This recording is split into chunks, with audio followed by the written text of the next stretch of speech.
दैनिक आहार है वचन का प्यारा उपहार। रोज का है ये आत्मा का पोषण संसार। हर शब्द में छुपी है ईश्वर की पुकार। आओ सुनो समझो जीवन में लाओ प्यार।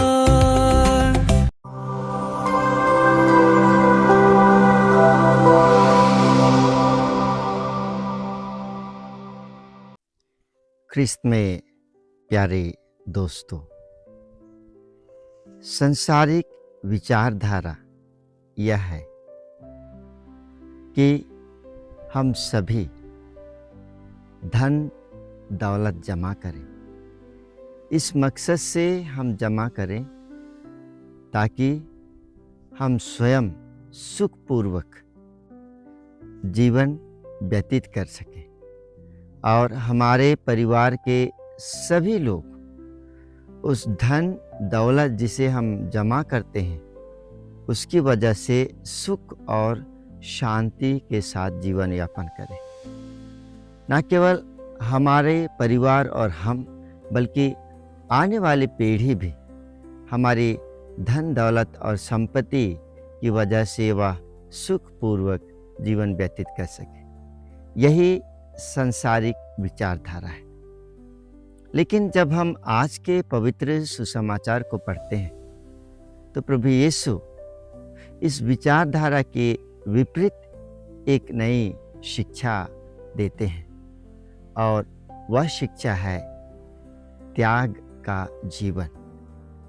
और यह त्याग का जीवन यीशु के लिए और उसके सुसमाचार का प्रचार के लिए, सुसमाचार का विस्तार के लिए हमें त्याग करने के लिए कहते हैं। इसीलिए पेतरुस का जो सवाल है उस सवाल का जवाब देते हुए प्रभु यीशु हमसे यह कहते हैं, जब पेतरुस पूछते हैं कि प्रभु हमें क्या प्राप्त होगा, हमने तो सब कुछ को त्याग दिया है, अपना परिवार, अपना धन संपत्ति, अपना जमीन जायदाद।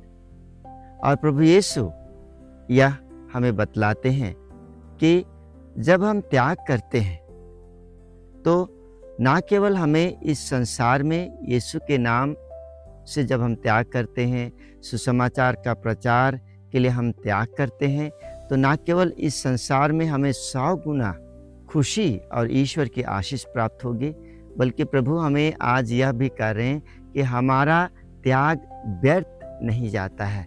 वह स्वर्ग में हमारे लिए अनंत जीवन को प्राप्त करने के लिए, हासिल करने के लिए एक माध्यम बन जाता है।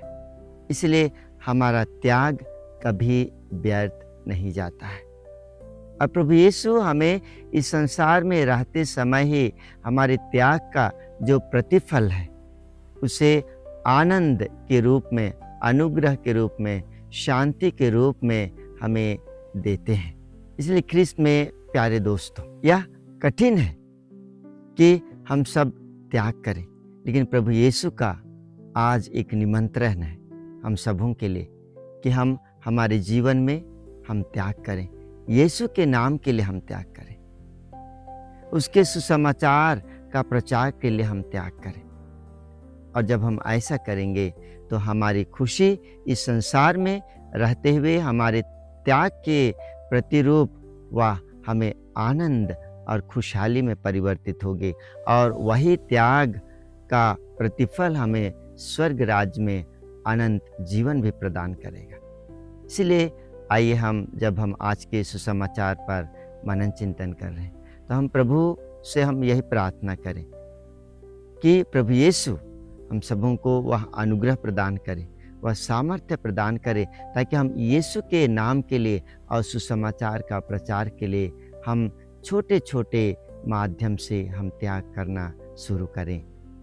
आमीन।